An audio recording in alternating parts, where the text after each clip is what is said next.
अपनी शिवगुरु का चरणों पर नमस्कार करिए। मैया पार्वती के चरणों पर नमस्कार करिए।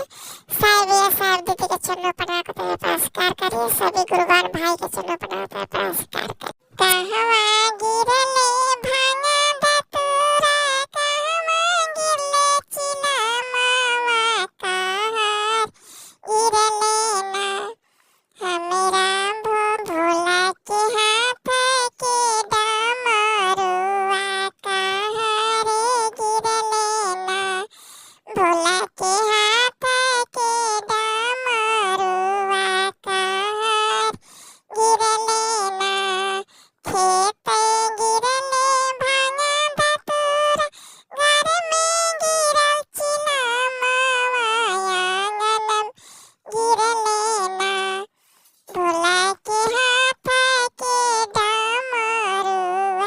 आंगन में गिरले ना भोला के हाथ के डमरुआ आंगन में गिरले ना भोला के हाथ के डमरुआ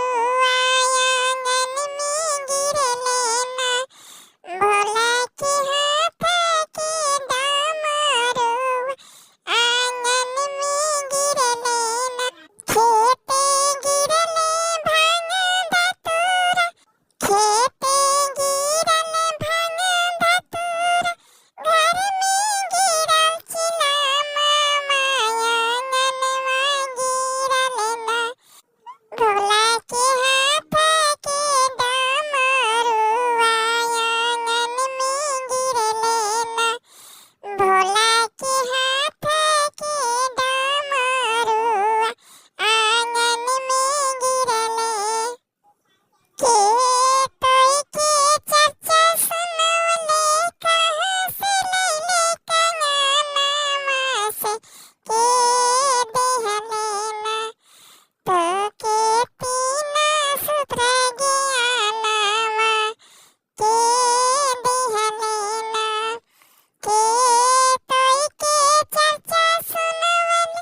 कहाँ से लैले कंगनवा से के